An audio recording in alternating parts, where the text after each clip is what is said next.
Alright, Aeson people. It's gonna be a quick Sidara and Startara update on the tutorial before.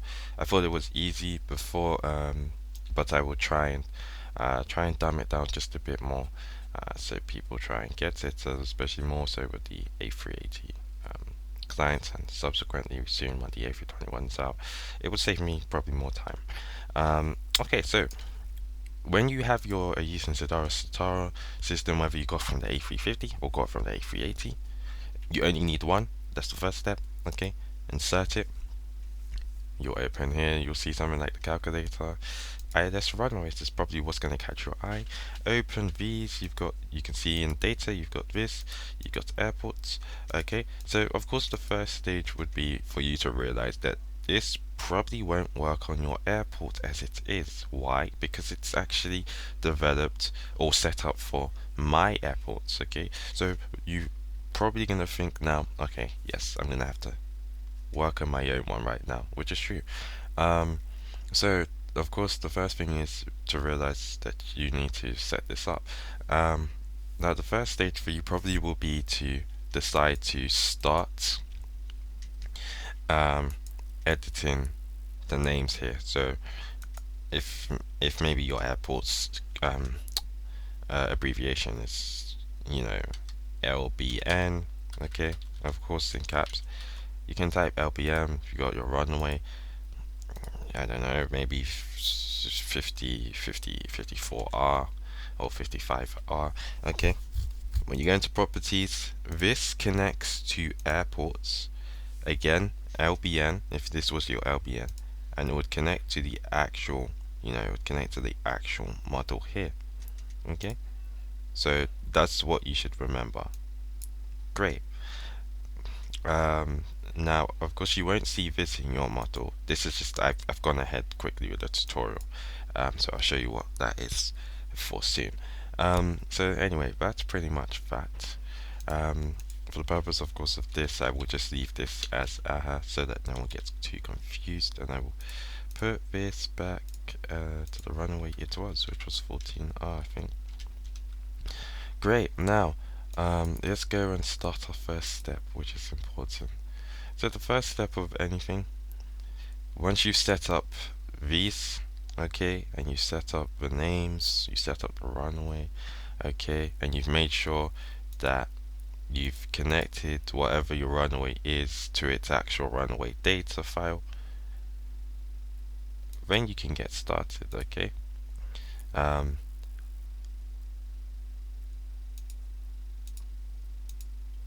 the first thing you need to do is GS lock, open that, okay, and it will show you, maybe two bricks that are in a random place.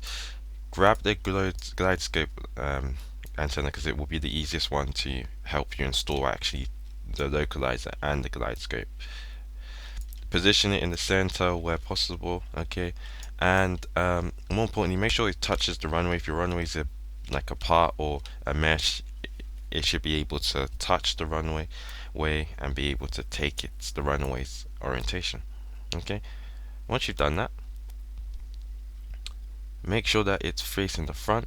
Okay, as you can see, it's not for me, so you're gonna do that. Okay, now that we've got it facing the direction of travel, aka if I want my plane to actually come onto the runway, so it's gonna follow this runway pretty much to the end, okay, in that direction. So that's 45 degrees, and that's because the front surface is facing that way. So the direction of travel here is 45. So I'm gonna go to my radial angle. It's probably gonna be 45 there, not 45 for you, so you're gonna go edit that as 45. Okay, I'm gonna go lift this up just a little bit. 3 studs, 1 stud, whatever, is fine. You just lift it up just a bit. And before I skip too fast, of course, make sure that the glide scope is in line with your touchdown zone, your touchdown marker, or if you have a PAPI, that's in line with that, because your PAPI is going to be reading if your plane is on the glide scope, and if your plane, of course, is following the glide scope but it's not in line with this, then of course you're gonna have incorrect information being told to the pilot. Now, Now that we've done that, we're gonna go and set up our localizer. So the localizer real world is always at the end of the runway. Simple, simple, simple reason as your plane's coming in. Imagine your plane comes down here, passes the localizer at this point, and the localizer we know on the plane does tell the pilot if they're off the center line, and more importantly, the autopilot if it's off the center line. So you can imagine if you pass this point, what the autopilot's gonna do. It's not like a human being. It's only following what it's told to do. It's not that clever to realize, oh no, um, I'm being told wrong information, but don't worry, I will continue because I'm just on the runaway now, and I will report that later. Nope. What the autopilot is going to do is once it passes this point and realizes, oh no, I'm going the wrong way, it's going to go try and go around. Then you don't want that at that point. So you set your localizer, of course, near the end of your runway because you know that more times plane's not going to come off at the end of the runway after landing. Um, and by the time it does, of course, it's just that's most likely an accident. It was going to happen. So um, set it there. Rename this to the same thing as localizer antenna. Okay, I'm pretty sure.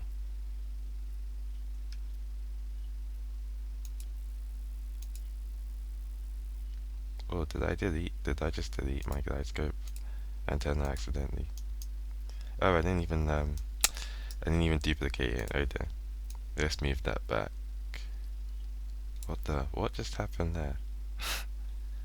Oh, never mind. Let's move that back. Doesn't really matter. The position it needs to go. I'm literally. Apologies if it seems a bit rushed. I'm actually rushing because I need to go and do one or two things feed wise because I'm a bit hungry. So, let's give antennas there. Let's go here, copy and paste the name. All you have to do at this stage, once you put your localizer here, is just rename, delete. Now that both are pointed saying have the radio angle of 45 degrees. Actually, they're both saying 135. So, but we know they're 45 degrees anyway. We've already said that. Go and put your orientation to 0. You need your antennas facing true north because real world all the antennas are facing true north. However, we know that of course our plane is gonna land on this runway at 45 degrees. That's what this radial angle tells the plane. So don't worry, the plane's not gonna suddenly fly to this side. It already knows that it has to land at 45 degrees because of the data we put in there. Now, true radial. Let me delete this. So, how does true radial work? True radial works quite simply by knowing the inverse of where we're flying, um, because we know that Roblox has east and west in the incorrect positions or in opposite way. So how do I put that simply to you? Well, have a look at my magnetic north chart. Okay, so 0 to 180 is our mirror line. What do I mean by mirror line? This means that if I wanted to reflect 10 or find the reflection of 10, the actual the inverse of 10, it would simply be 350. Why? Because if you could have a mirror like you do in primary school or grade 1 or kindergarten, whatever, you would have probably used mirrors to reflect things. And if you were to reflect, put your mirror here, okay, you would be able to reflect 10 onto 350. 70 would be able to be reflected on 290. 80 would have been reflected on 280, and so on, so on, so on. Okay, so that's simple. Now we know our angle is 45 degrees, right? So it's very, very simple. I can tell straight away from my head this 315. Okay, so 45 degrees reflected on this line, the mirror line, is 45 degrees. 315, sorry, degrees. Okay. Imagine, I do get the question, and this is very simple. What if my runway is facing 0 or my runway is facing 180? 0 is also the same as 360, by the way. or it's facing 180. Well, my simple answer to you is, can you reflect a mirror on itself? And the answer is no. You can't reflect a mirror on itself. A mirror can only reflect a mirror can only reflect itself if there's another mirror in front of it. So if you put a mirror to face another mirror, then it could reflect itself because it will be essentially reflecting off of that other mirror. Okay, it cannot reflect itself without another mirror, and that's just basic. Unless you got some alien where I don't know that's been invented, and in Area 51, a mirror will not reflect itself without another mirror or another surface that is reflectable. Okay, so anyway, long story short, 45 degrees true radial is 315 in the real world. Okay, and all we have to do now is to go into the Roblox and go and put our true radial. So our Roblox radial we put first. After this slash, we then put our real radial, which is 315, or true radial, which is 315. Okay, that's it. That's literally it. That's like, you could pause the video right now, you'd be done. I'm joking. But yeah, that's pretty much that. So yeah, let's go ahead now and set up the remaining things. So after doing this, oh, now I know why I made that mistake and left that. Oh well, it's too late. We've already gone and set this up. So after we've set this up correctly now, duplicate this part, your glide scope antenna. You can see the glide scope antenna is so useful. And set it to, of course, your radial that you just checked again, which was 45 degrees. Why you need this is because you need to move it as far as you can, but maintaining this angle, okay? Now what we're going to do is we're going to rename that antenna glide scope waypoint, because this is going to be the waypoint, the start waypoint where your plane is going to fly from to come to the runway. Okay, and so if anyone's familiar with like sets and stars, you always usually have like an exit waypoint and an entrance waypoint. Okay, so all we're going to do then here is to move this stuff into here. Okay, and then we're going to move this here, delete the existing one. Okay, boom. So once we've done that, again we're going to move this away, and move it as far as you can and as high as maybe you can to reach the specific glide scope angle you want. Okay, if you know the specific glide scope angle you want the plane to be at. So most airports have a 3-degree glide scope. Okay, so ideally you'd want to have around a 3. If London City has a 6-degree glide scope, which is very steep, but most airports have around 3. You can of course choose the amount of glide scope you want, but just bear in mind, of course, how high steep it may be. Sometimes it will be out of the plane's possibility of running, and maybe if it's too shallow, it might be too low. Okay, but 3 degrees is what you should aim for. Now, to do that is simply make a model here, and to make a model, all you do is just duplicate your glide scope antenna again. Okay, alright, so here's my glide scope antenna there, my waypoint antenna there. Okay, duplicate this, make it a model there, and then get your calculator, duplicate that, place it in here,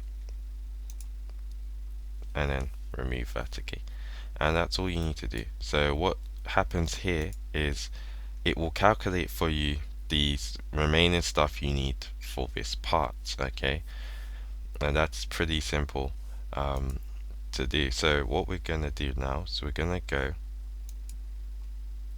to output. I'm gonna press play. Oops, I have another.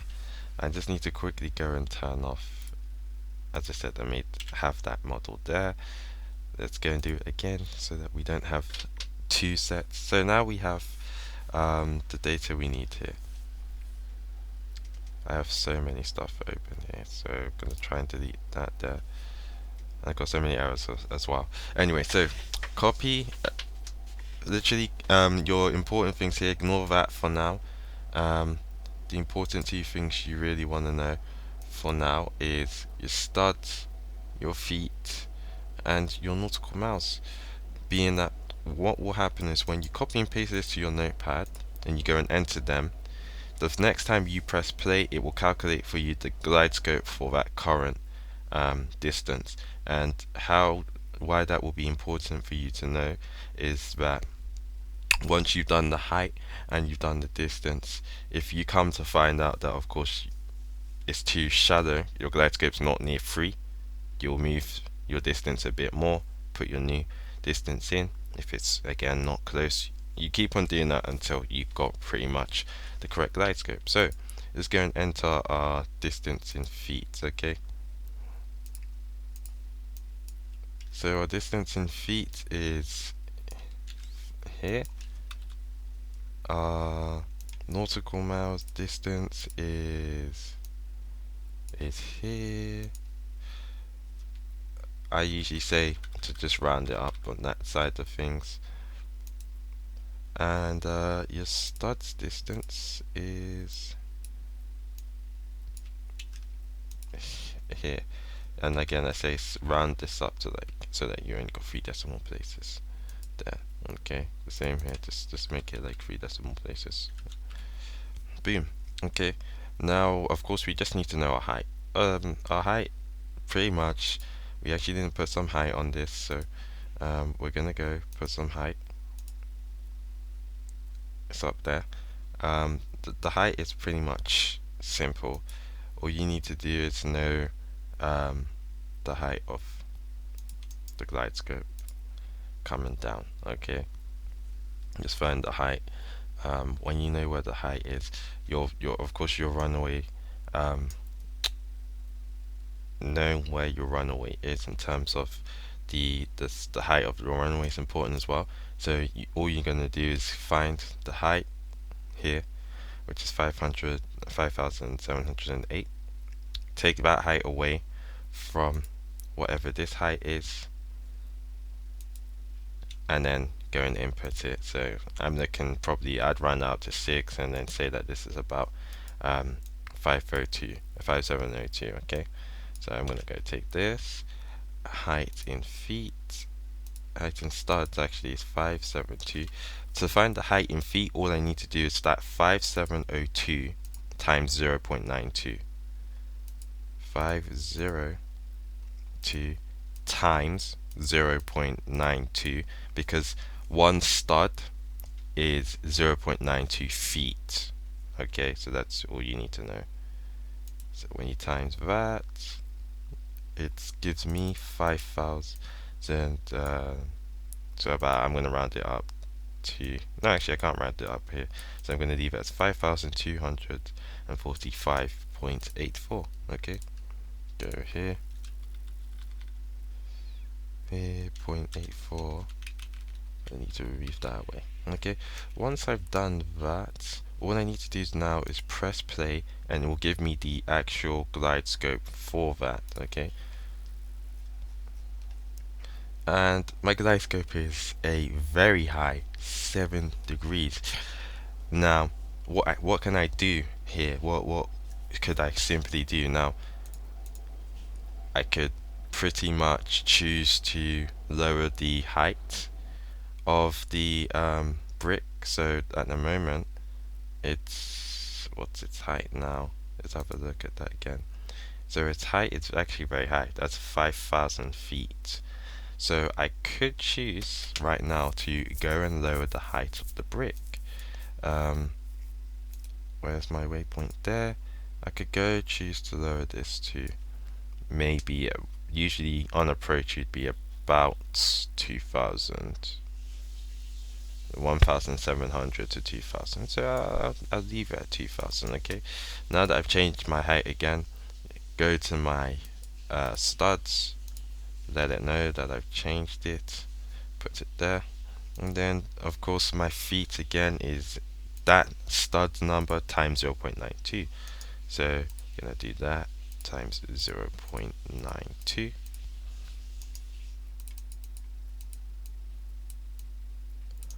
Copy this again, put it in, and I'm gonna leave it as zero point 0.5. If you want it to be accurate, you can always just leave it as this again. And again, one step I just missed out just now, which it doesn't really matter too much unless your runaway is very high off the ground. So if your runaway is on a mountain where the runaway is like 700 feet in the air, then it's important for you to then do, as I said before, this height take away this height so that you get the true level difference between the two. If you don't do that, then what will happen is it won't know the actual feet to calculate, and you won't get the right glide scope. Okay, but because this runway is actually closer to 0, it's not too important to do that for me. So once I've done that, I've entered that height there, and it should give me a much lower glide scope than 7, hopefully. So let's have a look. And yeah, our glide scope is 2.55. So I'd probably say, if you round that up, you could probably say that a 2 glide scope, a 3-degree glide scope angle. If I wanted to make it closer to that, again, as I said, I would probably go higher with that over here. So over here again, where are we? I could probably go up just a little bit. Find out what this is here. 2931. Gonna go put it to the stud height again as 2931. I can leave it as it is there, and then do my feet again, which is 2931 times 952, and then we just do that by 0.92 again to get feet, because as I said again, one stud equals 0.92 feet.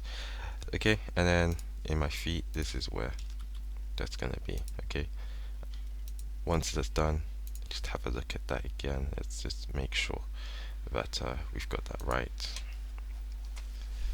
And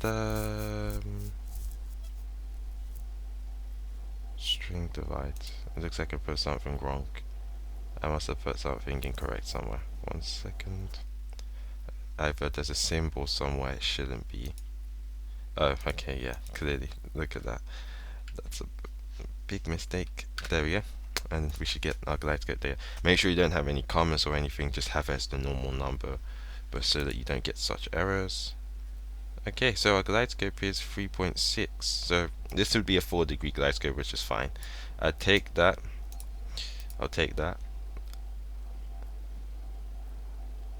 You can mess around with your glide scope angles if you want a steep glide scope. I don't know if I believe the A350s and the A380s will come at such angles without properly stalling or crashing, whatever.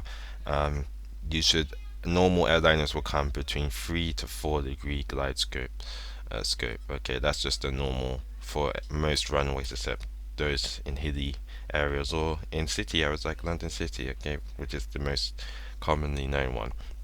Okay, so now all you do with that glide scope angle is go and fill it in, and with that you just paste in the raw data you have, and that's everything filled. That's done. What you can do now is delete your calculator, delete that extra glide scope antenna, put this here, delete that model, and you're pretty much done. You can close this over. Oh, before you do close that over, just make sure again that this is facing 0, true north. Okay, make sure all of your localizers are facing true north. Make sure that he is telling you he's at 45 degrees. You can go ahead and rename it if you want. Rename this part, and also rename the tag. So maybe if you want whatever name you want the waypoint to be called, and then that's pretty much it. You can again hide if you don't want this waypoint tag to show, maybe you can hide it. I'd probably advise have it to show so that your pilot knows when they're trying to fly to it where exactly it is. Maybe you can make a small script that will hide it as well from passengers, whatever. But yeah, that's pretty much it. That's the installation. It's very simple. Um, and let me just break this down very quickly as well. The part I just touched on. So let's delete this so it's not too confusing for you. Okay. And what I'm gonna do right now is I'm not gonna delete these, but I'm gonna hide them away so it looks as if I'm doing a fresh install. Okay.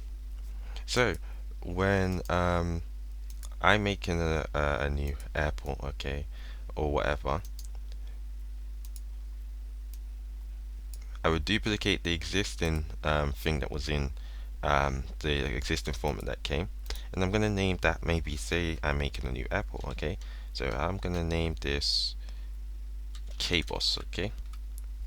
Some people will know this is Boston Logan Airport, and I don't know what runway is on there, so I'm just gonna do 19R. Okay, if it has a second runway, that's gonna be the reciprocal of whatever that airport is. But in this case, I'm just gonna put anything here, 36L, whatever. And then, of course, I need to go and have a airport here.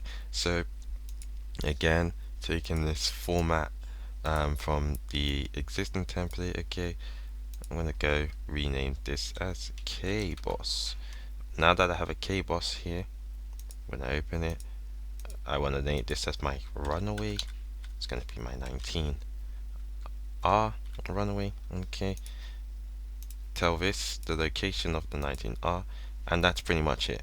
That's a new airport installed, runway installed for you.